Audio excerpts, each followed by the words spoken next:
akakuzana mu rusengero rw'ugakizwa akagumya kugushyiramo ibindi bintu bijyanye n'ubuyobe bwe. Uyu muntu kugira ngo uzumve ibindi bintu kuko abanza kugukubitira mu ijambo rivuga ngo ntugakurikire ijwi wumva ryose. Ngo muze muzanye amazi ngo ndayasengera ngo muyajyana akora igitangaza. Ese uhorana ibitangaza by'inifomo? Yego giteza abantu ubunebwe bakajya baguhora imbere ngo uri kubaderevura kubahanura kubabwira iki Imana izabakorera.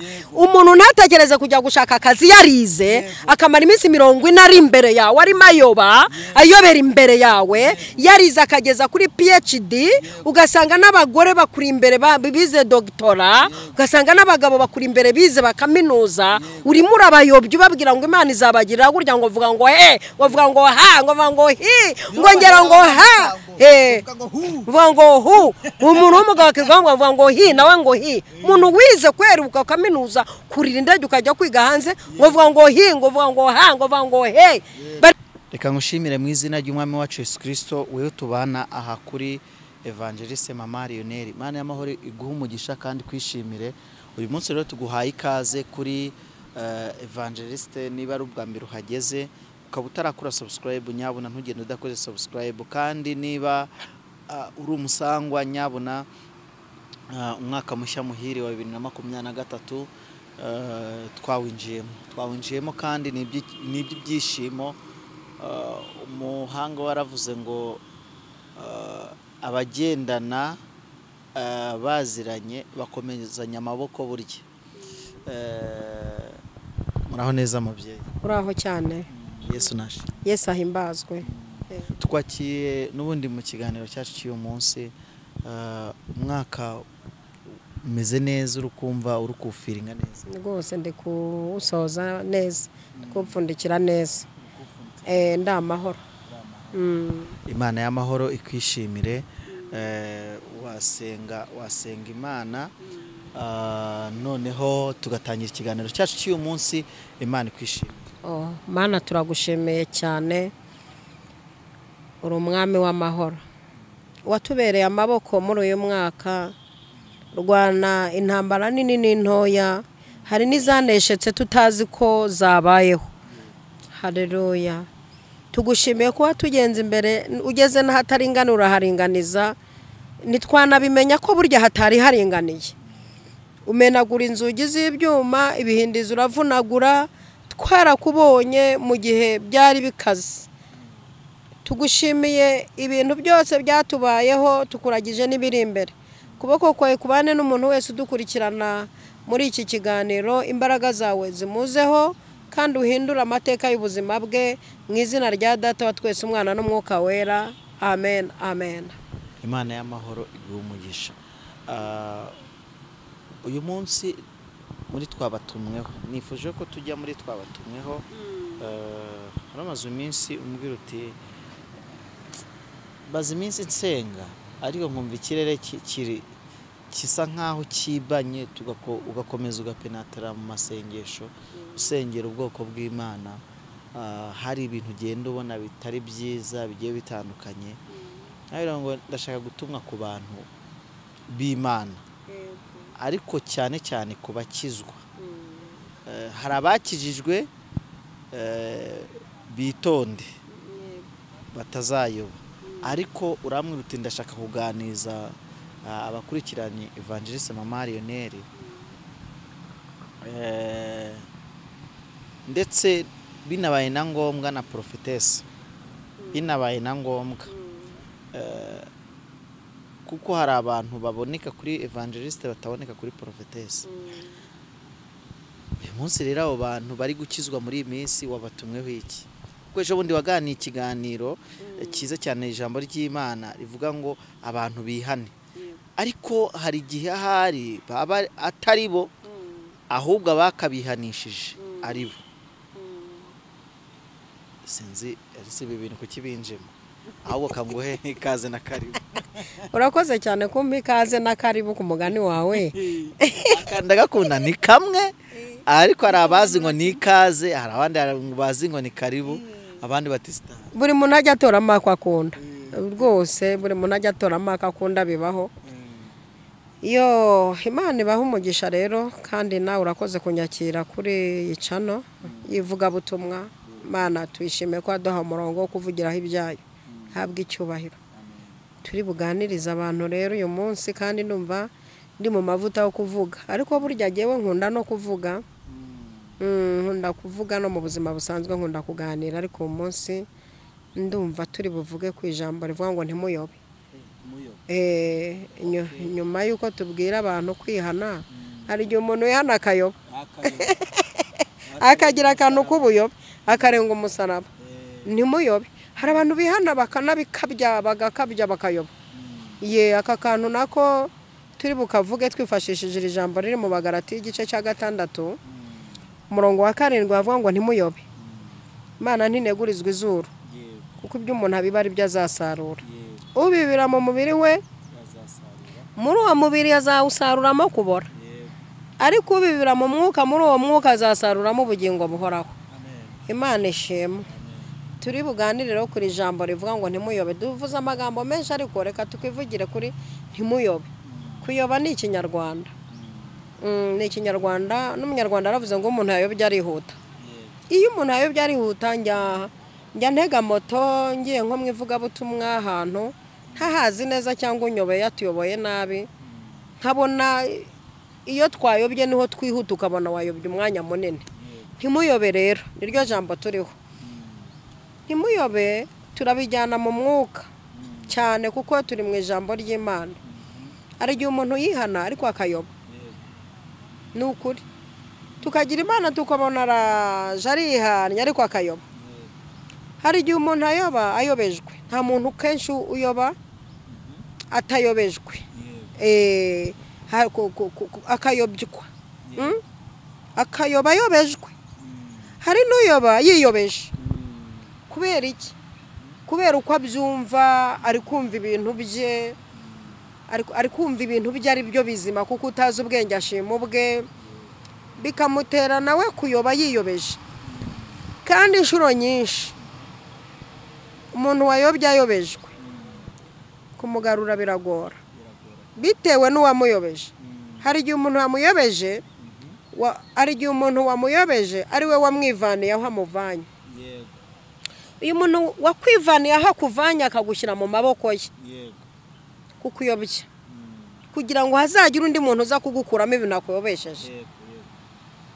Niyo ari uwize ibintu byerekeranye n'indwara yo mu mutwe kugira ngo akuvanemo izi mikorobe z'umuntu wakwikuriye. Urugero umuntu wakwikuriye nko mu muhanda akakuzana mu rusengero rw'ugakizwa akagumya kugushyiramo ibindi bintu bijyanye n'ubuyobe bwe. Uyu muntu kugira ngo uzumve ibindi bintu kuko abanza kugukubitira mu ijambo rivuga ngo ntugakurikire ijwi wumva ryose. Kandi akari gusomera muri Bibiliya ntugakurikire ijwi wumva ryose kuko ryashobora kukuyobya inzira. Kandi koko n'aya majwi atandukanye nayo ashobora kuyobya umuntu. Rero iyi ntimuyobe. Umwuka nshyiramo aya magambo hari impamvu mu magambo yose ari muri Bibiliya. Hari impamvu Uwiteka azanye ivuga ngo ntimuyobe. Imana ntinegurizwa izuru. Kera muri 2003 aho mvuka higeze kuyoba umuntu ayobeye mu rusengero ayobeye muri Bibiliya. Yasomye Bibiliya asomamo ijambo ririmo pe rivuga ngo muhore mukenyeye amatabaza yanyu yake ntakazime. Abyumvira mu mubiri ahita ajya kugura amatara akore mari ashyira muri buri cyumba n'amabuje kuko ngo Bibiliya mu bwe ngo amatabaza yanyu ajya ahora yaka. Si ugucana yivayo. Ajya gushaka umukenyero n'umupapa we rwose arakenyera ku manywa na nijoro arakenyeye ngo niko Bibiliya ivuga. Uyu muntu kugira ngo uzamukuremo ibi bintu akubwira ati ngibi byavuye mu ijambo ry'Imana. Ibi bintu kubimukuramo sinzi ikintu cyabimukuramo. Ibi bintu kubimukuramo biragoye. Rero iyi ntimuyobe. Ntimuyobe. Imana ntinegurizwa izuru kugira ngo uyu muntu mukuremo ibi bintu. Uzi kugira ngo tumuganirize kumubwira ngo ibintu byerekeranye no kuzimya ayo matara. Ibintu byerekeranye no kumubwira ko Bibiliya atari amatara yavugaga byadufasha igihe kinini.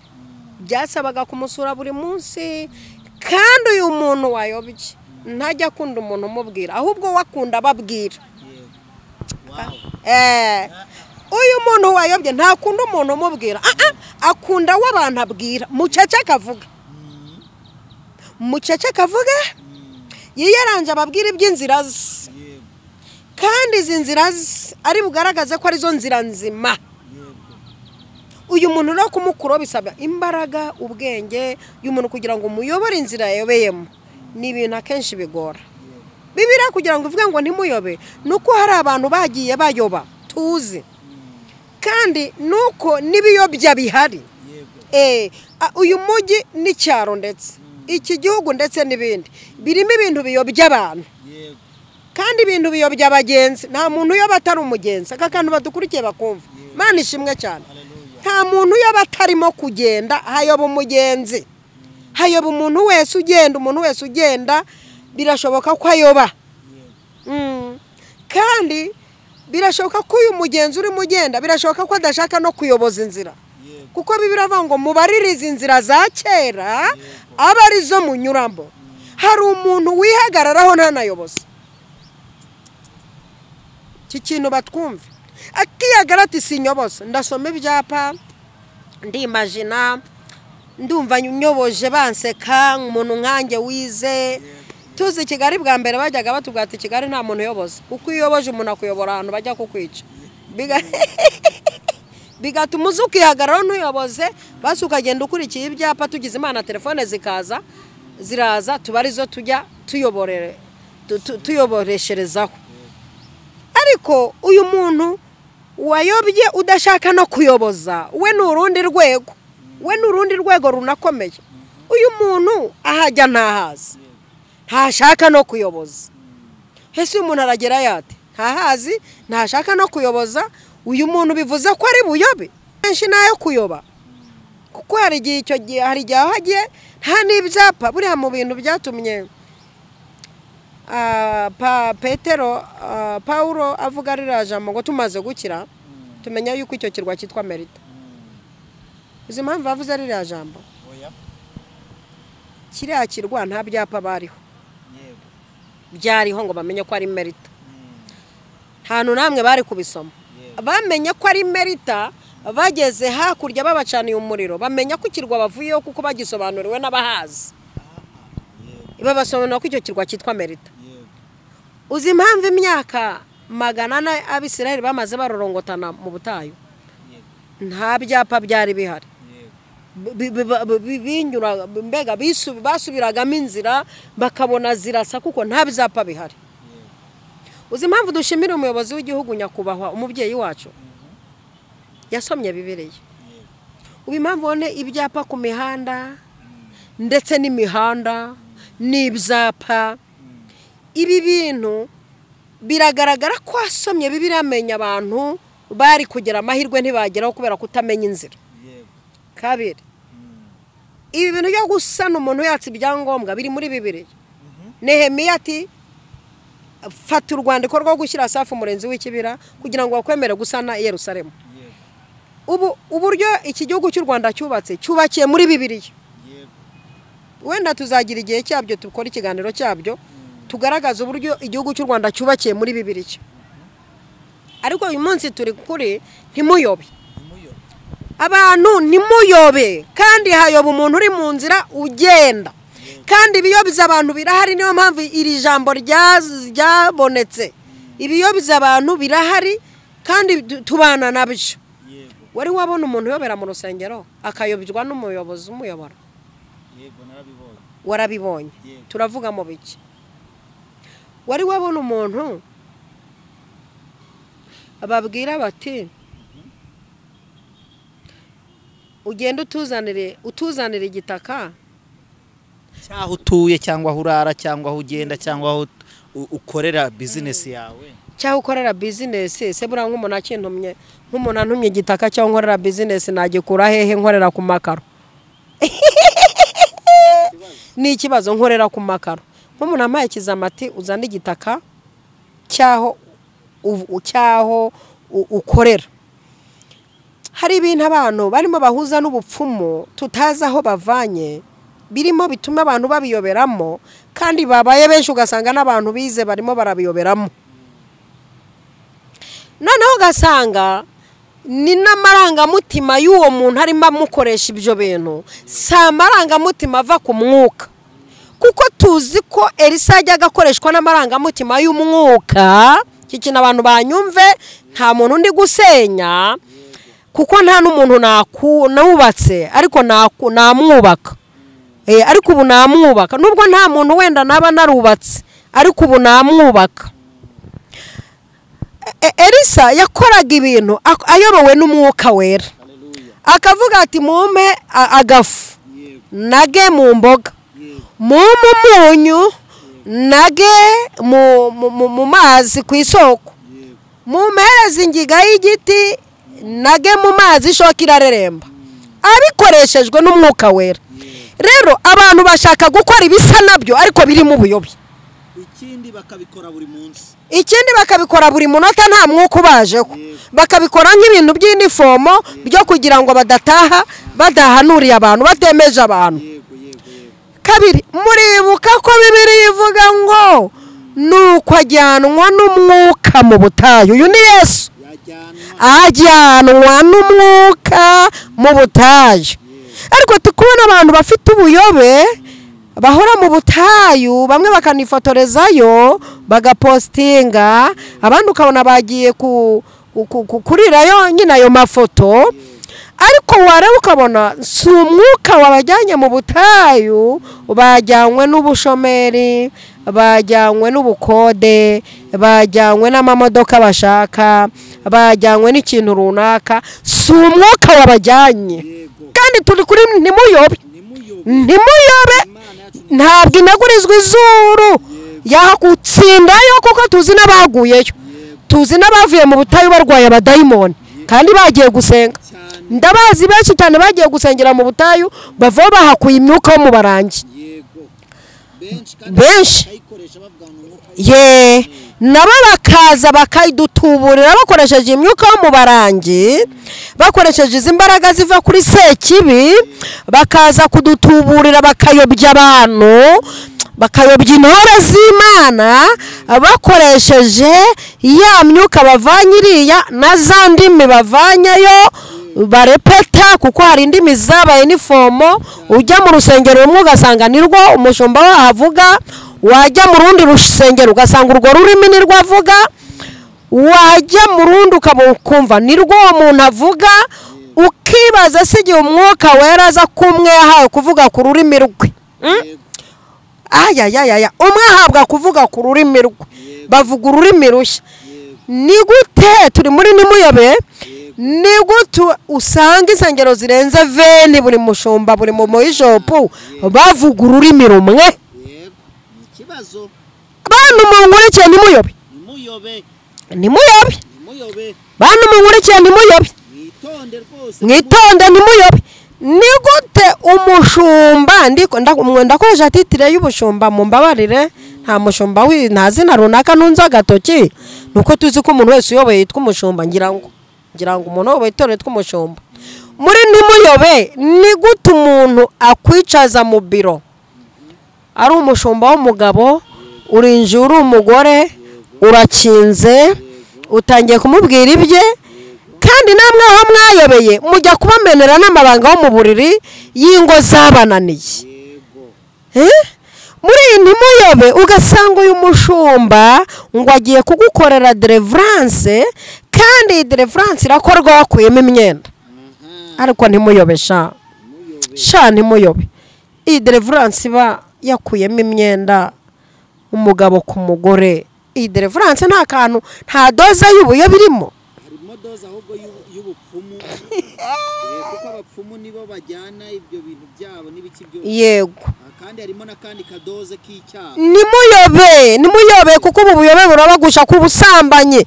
Hari inda zagiye zitwitwa muri ubwo buryo, ugahagurukana inda mu biro ukagenda ukayitirira umugabo mwashakanye, w'abandi akaba nderera abandi, kandi ndivuye mu buyobe. Ntimuyobe. Ni gute muri ntimuyobe ugasanga umuntu buri wa kabiri, buri wa gatatu, buri wa kane, buri wa gatanu ngo muze muzanye amazi ngo ndayasengera ngo muyajyane akora igitangaza. Ese uhorana ibitangaza by'inifomo? Iki kintu nkibazaho. Imana ihora gukoresha ibintu bimwe, ihora gukoresha ibintu bisa. Abandi ugasanga ikimenyetso cyo kuba ari gukorera deliverance abantu nuko bari kubirifuza. Umuntu yiyanduje ibintu biri kumanuka ku munywa, yego yahwereye yarabiranye ari kumoka nk'imbwa. Izi deliverance zimokesha abantu nk'imbwa, bimbura ufuro bagahwera. Izi deliverance zikubitisha abantu agahanga k'inyuma. Ko kuva muri 92 ninjira mu nzu y'Imana, ko twe tuzi gutandukanya umwuka wera n'ibisa n'umwuka. Ibintu bisa n'umwuka ko bigiye kuyobya abantu. Ibi bintu birasa nabyo ariko sibyo. Ibi bintu birasa n'umwuka ariko siwo. Profete Karame. Mubwira kandi kantu ugasanga umuyobozi w'itorero runaka, umuyobozi w'itorero runaka kuwa mbere afite abantu mbese wagira ngo arabahemba, bagomba niba agiye kuguhanurira diregitoma babiziranye. Urumva ko babiziranyeho? Yego, ni ibintu by'inifomo. Ntabwo Imana, kandi Imana yahaye umwuka umushumba wenyine, ariko akaba afite abantu b'abasore b'ibigango bagomba kugenda bagahagarara inyuma y'aba bantu yabagiye guhirika. Uyu mwuka uhirika abantu kwa jina na Yesu, uyu mwuka ukuzaho uhereza abantu, ukaguhereza ntutume byibuze uba kontrole. Yego, ariko se buri munsi ibanga ryo buri munsi uhonda abantu. Oya, noneho reka nkubwira kandi mushu, ibanga ryo kuba uri gukorana n'umuntu yego hagati yawe nawe nuko hagaragara ikimenyetso cyo guhwera, cyo kubira urufuzi, cyo kugwa hasi, cyo kugufata, kuba umwuka w'Imana, kuba umuntu ari kubohoka nuko yigaragura hasi. Ese umuntu arava muri Yorodani aho yakabaye yuzura umwuka wera abantu bakanezerwa, ariko none ugiye kurusha abantu bamufata. Bisa nabyo ariko sibyo. Bisa n'umwuka ariko siwo. Bisa no gusenga ariko sibyo. Bisa no kuzuzwa ariko sibyo. Ntabwo ibi bintu ari byo mwitubesha, dore ko batagera ibwami babeshwa byinshi. Twe twageze ibwami, twe tuzi uko umwuka akora, tuzi ibiranga umwuka wera, tuzi ibimenyetso by'umwuka wera, tuzi imyuka iva mu bantu uko bigenda, turabizi. Kuko aba bantu bamwe n'impano zo gukura imyuka mibi mu bantu mwigeze muhabwa, muri kubikora izo mpano zo gukura n'imyuka mibi mu bantu mutazifite, ahubwo hari ibintu muri gushyira mu bantu birimo bitugiraho ingaruka twebwe. Baza ibyo mwabashyizemo kugira ngo bibavemo, bikadusaba natwe izindi mbaraga. Ntimuyobe bantu, ntimuyobe izi mbaraga mworoye. Ntimuyobe, twabatumyeho. Ntimuyobe, ngewe uyu munsi ndi muri ntimuyobe. Ntimuyobe, kandi ndanababaye none uyu munsi, igihe biranambabaje uyu munsi. Ntimuyobe, ni gute abantu baza bakicara hano kuri za YouTube bagatangira kuvuga ngo karabaye, ngo beretswa. Hari abantu baba beretswa imyaku, berekwa ibintu bibi, ugasanga umuntu araje yicaye aha 2 3 4 aje kuvuga uburyo ngo amaraso aramenetse ngo mu gihugu, ngo intambara irabaye, ngo muri 2003 ngo karabaye, ngo igihugu giciza umuborogo. Nimuyobe, kuko uyu muntu afite uburyo arimo akiyobereza ba mukerarugendo bazazana amadovize mu gihugu. Nimba barimo bumva abahanuzi bayobye abantu bavuga ko kabaye, biratuma uno muntu atatuzanira n'amadovize, kandi ubwo ndanabareze. Reka nkubwire nakandi kandi, reka nkubwire rwose Evangeline, nukuri kw'Imana yo mu ijuru abari kugumura n'abatura Rwanda kumva yuko igihugu 2023 harimo ikintu kibi. Bamwe batangiye kugenda baducika, barimo barafata ibyangombwa umuntu akagenda atazi, barimo bararisha abantu nabi byabo, gutera abantu ubwoba. Aba bahanuzi barimo batuma abantu bahunga igihugu, bari guhanura ngo ibizago, ngo barapfuye, ngo ibyago birabaye, ngo amaraso aramenetse, ngo imvura iraguye, ngo ibiki. Kandi n'uyu muhanuzi wiyobya abantu, kuko nimba warabibonye jya kubisengera, wiza kuyobya abantu, wikwangisha abantu igihugu. wituma abantu bataza gusura iwabo. Dufite abantu hanze bagiye gushakisha bafite amatsiko yo kuza gusura igihugu cyabo no kuza gusura imiryango. Wikwangisha abantu iwabo. Ntimuyobe bantu mwumva ibintu nk'ibi, ntimuyobe. Imana ntinegurizwa izuru, ntabwo inegurizwa izuru. Namwe muri kugumya kugenda muyibeshyera, ntabwo inegurizwa izuru.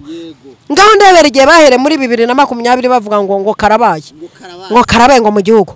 Ubu se nta gaki kabaye.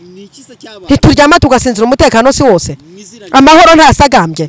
Ako kantu kabaye ahubwo bite byanyu murashaka ko kaba, ntabwo mwinshi nyuma y'abantu bashaka ko kaba. Aho ni muri ahantu nimuza mu ishusho y'intama ibirura by'ibigarasha, ni bya birura by'ibigarasha. Umva nimuyobe.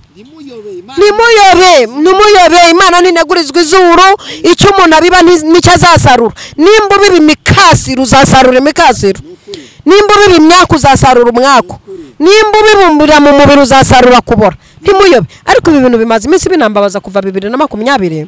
Abantu zibaza bakicara hano herega bakabumvira ntibagire icyo babikoraho. Bugakerega akagaruka bakamuhereza mikrofone, herega bugacya akagaruka akavuga ibindi bibabonye. Ubonye ngo imyaku, ubonye ngo ibyorezo by'inzara, ubonye ngo amaraso ameneka, ubonye ngo igice ngo kimeze gutya, herega ukagaruka ukabivuga ukabuteye abantu ubwoba, kabuyobeje abantu. Bamwe bakaba bateje ama etage yabo, abandi bakaba bagurishije amasambu yabo bakaba bagiye barakuyobeje. Ntimuyobe. Muri ntimuyobe rero ako kara kanyuzemo, reka twisubirire mu rusengero.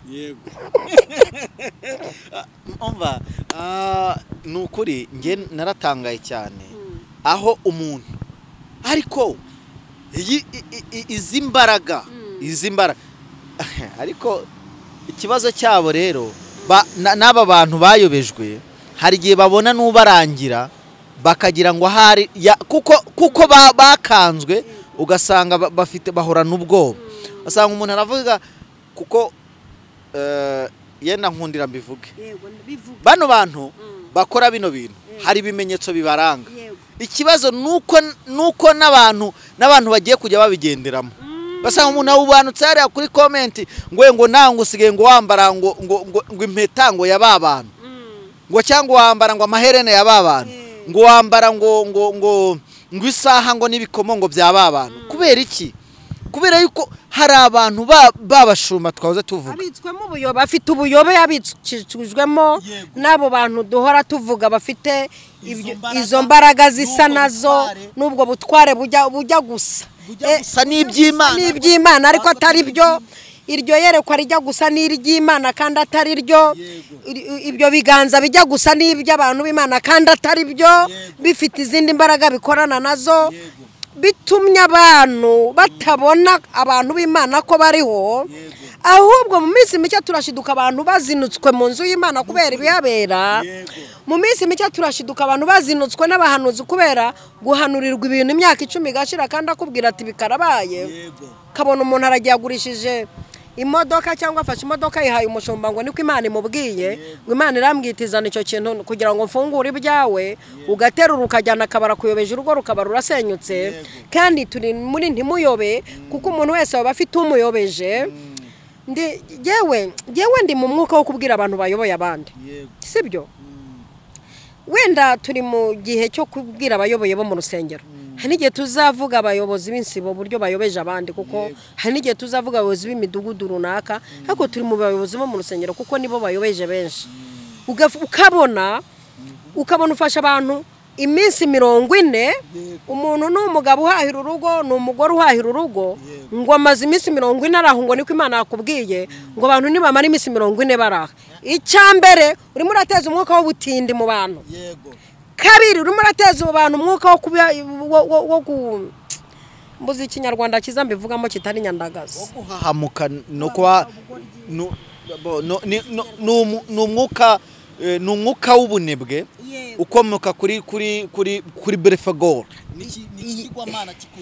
yego giteza abantu ubunebwe bakajya baguhora imbere ngo uri kubaderevura uri kubahanura kubabwira icyo Imana izabakorera umuntu ntatekereze kujya gushaka akazi yarize akamara iminsi 40 ari imbere yawe arimo ayobera imbere yawe yarize akageza kuri PhD ugasanga n'abagore bakuri imbere bize doctora ugasanga n'abagabo bakuri imbere bize bakaminuza urimo urabayobya ubabwira ngo Imana izabagirira gurya ngo vuga ngo bavuga ngo ha ngo vuga ngo hi ngo ngera ngo ha vuga ngo hu umuntu w'umugabo akirwa vuga ngo hi nawe ngo hi umuntu wize kweruka kaminuza kurira indege ukajya kwiga hanze ngo vuga ngo hi ngo vuga ngo ha ngo vuga ngo he barimo baragukuramo ibyo wize barimo baragucurika ubwonko barakugira ikintu cy'ikimara druwa kiraho kandi warize uramara iminsi 40 wicaho ubyaye gatatu abo bana bazakura minerval urumva utari ko by'abantu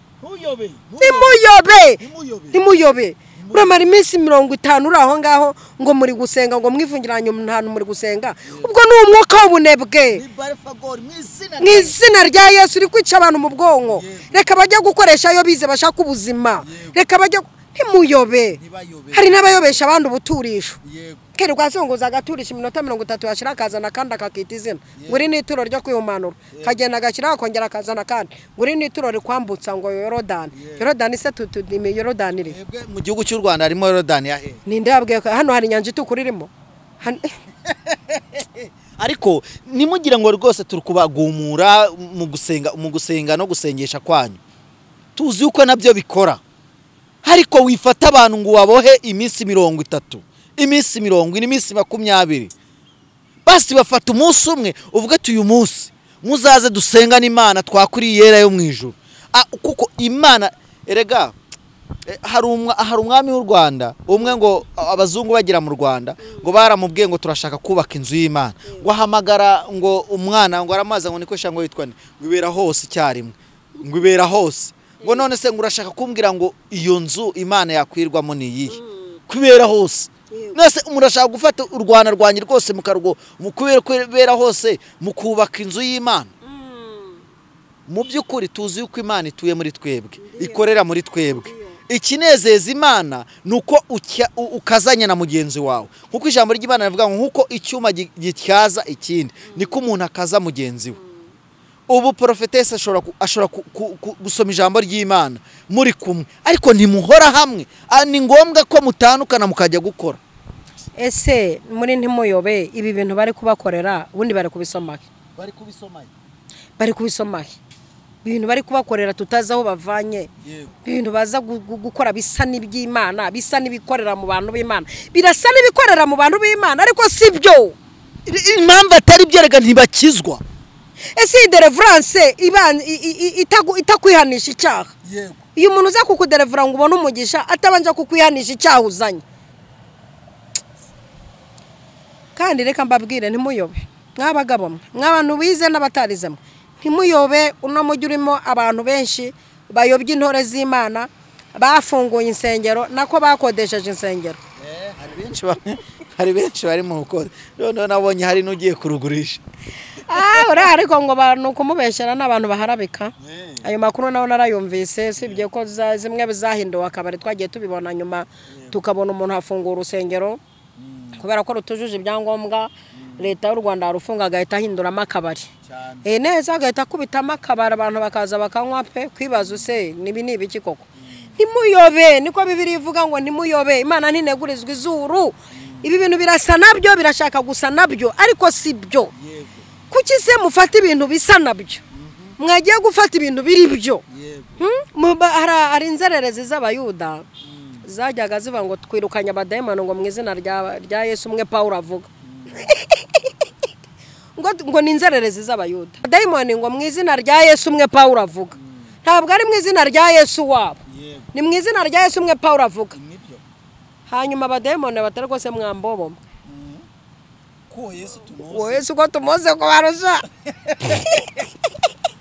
ko twahoranye mu ijuru ko twahoranye nubwo turi inzererezi twigwa tuzerera turamuzi twabwa kubarusha n'ibimenyetso mufite nta kimwe kibaranga ikindi uwo Paulo muvuga nawe turamuzi kuko waranakaze umunsi yakurwa yego umunsi bamudukuraho turabizi yego tuzi imbaraga yakiri ubundi mwebwe muri bantu muri bande ni inzererezi z'abayuda inzererezi mvuye aha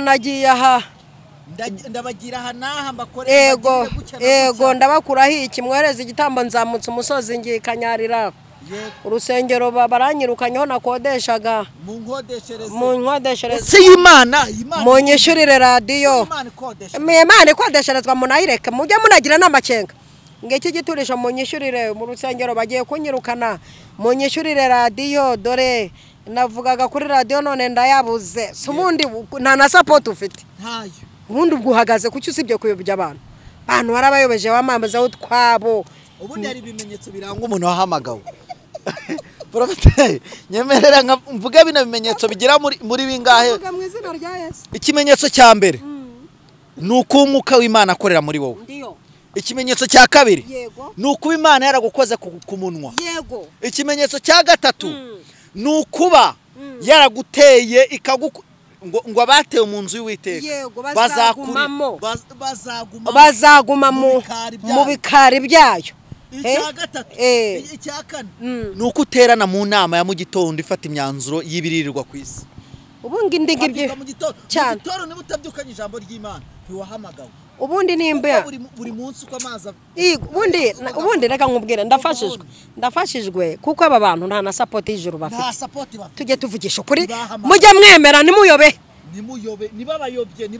aba bantu bibayobya bavuye iriya tutazoba turutse akaza ati ndakodesha sara amezi 6 muyame nta support barimo baramuvana bamujyana yavuye aha baramukinagiza yavuye aha yagiye ubundi ubona ari support y'ijuru afite ubundi ubona atari inzererezi y'umuyuda urabona kwa General Yesu suka nagatebe huye ubundi urabona hari support y'ijuru nta na support y'ubwami bw'ijuru afite ubundi w'Imana yahaye imwana support iramushyigikira koko abantu bayobejwe n'ibintu bisa n'iby'Imana ariko atari byo ibi bintu birashaka gusa nabyo turi kubibona tukabona barahamagawe ariko ni namasega yambaye uruhu turi kubona bari kuvuga Imana tukagira ngo koko bari kuvuga Imana ni nyoza bazi no kubisobanura kuturusha bigashaka gusa nabyo ariko tukabura imbaraga z'Imana zibiherekeza tukabona n'imbaraga z'abantu zibiherekeje tukanabona nibisa n'imbaraga z'Imana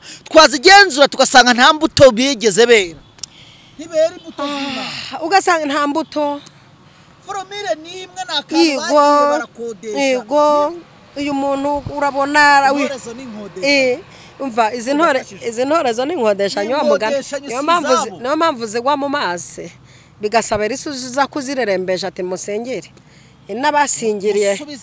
n'abasingiriye bamwe twabonye umva reka mbabwire birasa nabyo ibi bintu bishatse gusa nabyo urabona abantu barabatijwe koko Yorodani nizikiba mu rusengero ni piscine reka tubyemere ko ari piscine n'abantu barimo batirizwa muri piscine bubahwe nta kibazo bashumba babanje kuyasengera oya biriya nta n'ikibazo izi piscine nta n'ikibazo ko amazi barasengera nayo nanjye vuga ngo na Yorodani na piscine bakayisengera tutitaye ku bantu baza kuyogamo n'ibizira baba bafite ntacyo baba babisengeye baba babihumana nta kibazo baba babiderevuye babanza ntacyo babanza kubiderevura ibi ndabyemeye pe ibi nta commentaire nshyizeho ariko se uyu muntu bashyize muri ayo mazi ko bishatse gusa n'iby'umwuka kandi ukabona si byo uyu muntu ukabona ahwerereye mu mazi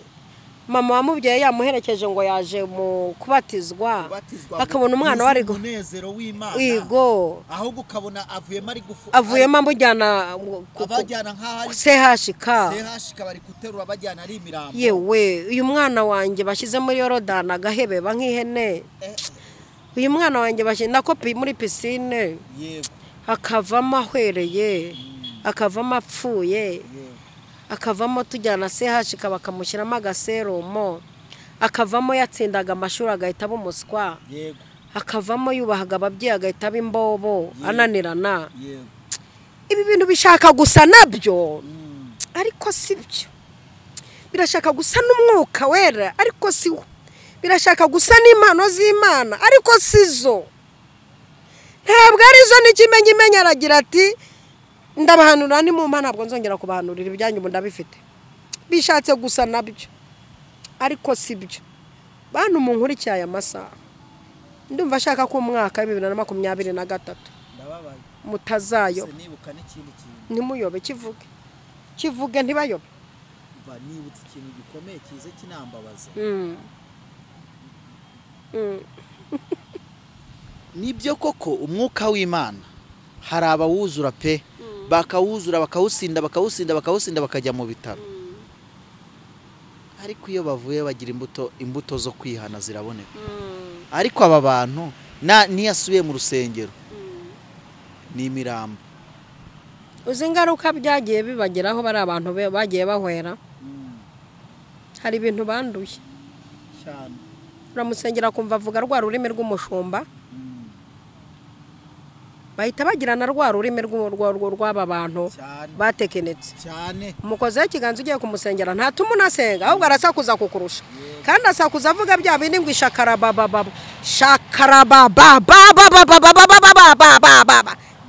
noneho bazankubita. Nibere muri nimuyobe, nta muntu mvuze, ndi kuvuga ibyo mbona. Tuze paracetamol tiwa baba shikarababa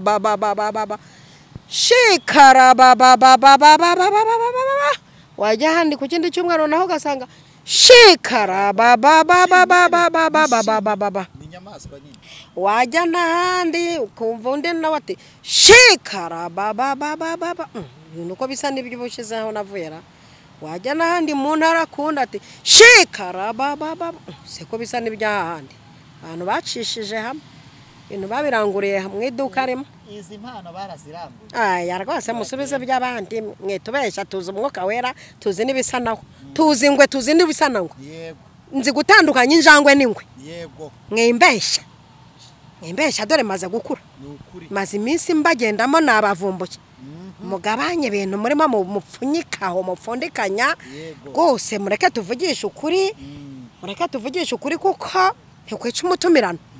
Kandi aba bafite amafaranga bapfunda abantu. Erega hari n'abavuga butumwa bashiriyeyo. Yereka ngarukira. N'abavuga butumwa nimuyobere ku note. Nimuyobere ku byo babaha. Mwahamagaye ngo mukize ubwoko bw'Imana, nta mwahamagaye ngo musarure ubwoko bw'Imana. Uko hari n'ibyo bavuga bazaduha ntibaduhe. Uzi ibintu bagiye batubeshya muri za shikarababa ngwaki shikarababa ngwaki ugategereza ukanakishyuza akenda no kukurya. Shikarababa zikora ibintu nibibeho. Sengera umuntu ntakire, ukaguririra umuntu uzaza gushima Imana kugira ngo akubeshyere ibintu, akubeshyere akuvuga gutake. Mwaretse kuyoba ko tuza abantu b'Imana. Iki gihugu kirimo abantu bafite umwuka w'Imana ndugu yangu, turabazi. Iki gihugu gifite amashumba bafite umwuka w'Imana, gifite abaposo n'abapotere bafite umwuka w'Imana, bari mu mwuka w'Imana pe. Agusengera indwara igakira, akwaturaho ikintu kikabaho, akubwira ikintu akagisohoza, aguhanurira ikintu akaba ari nawe ugisohoza. Turabafite, turabazi, turabafite bahamagawe n'Imana. Ahubwo aba bapirateri baje kubapirata ndabasenyeye mu izina rya Yesu. Mujyana ibyo bintu bisa n'umwuka wera mu bisuzano mwabikuye. Iki gihugu kirimo abantu bafashe igihe cyo gusenga, baza barasenze, bafungura amatorero, bafungura amatorero basapotinga abantu babo, bafungura amatorero barimo basengera abanyabyaha bagakizwa, abakene bakabambika, abashonje bakabagaburira. Iki gihugu gifite abantu batumwe n'Imana. Kwirukanya inzererezi z'abayuda ziyobya abantu, zirimo ziyobya abantu, bavanye abantu mu ngo zabo. Uzi kugira ngo hari umuntu babwiye ngo ave mu nzu ye ngo niho azabona amahoro, ngo ntabwo asinzira ngo aba mu nzu ye. Nzu mumama umwe uri muri uwo mujyi wa Kigali, abahanuzi babwiye ngo nongera kwicara mu ntebe izazapfa, yicayemo amaguru aramurya. Bafite ibintu basetingamo kugira ngo babemere, bafite ibisa nabyo ariko atari byo. Kugeza izi sawa mu mama yicara hasi kumukeka, ntagiye cara ku ntebe ze, kandi yaziguza amafaranga menshi cyane. Yahuye n'abamuyobya, yahuye n'abantu bafite ibisa n'umwuka wera ariko atari wo. Ntimuyobe, Imana ntinegurizwa izuru. dufite abahanuzi badakora birirwa bazunguruka. Hari abo nyambona bazunguruka amasoko ya Nyarugenge, yabona umukira tumva ko Imana imbwiye, yabigize business azinduka za guhanura, yabona iduka ryuzuye ririmo umuntu bayobya akayoba ati riteke sharababa baba hano barahahumanije, ndahumanura ndakubita ninjije abakiriya ndinjije nsohoye. Ariko ye kuki utabikoze ahantu hatari umukira?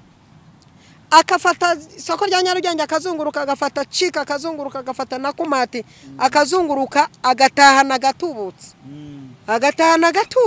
cyane. Dufite abantu barimo bayobeshejwe n'abahanuzi, ugasanga umuhanuzi azi imisozi isengerwaho, kavuga ati giye imisozi ndazinduka ntawe uhananga, ndajya mpanurira ibimama by'ibikira nka mama Roneri bibyibushye ati shikaraba ikurinze diabete. Umuntu byibushye ni diabete bakubita tutake mituro nkuhumanure, shyira mu biganza hano bibiri bubuhanuzi ngo bubibemo nukura kava ku musozi amanukanye nka 50. Ntimuyobe niryo jambo nari nabateganyirije ry'uyu munsi.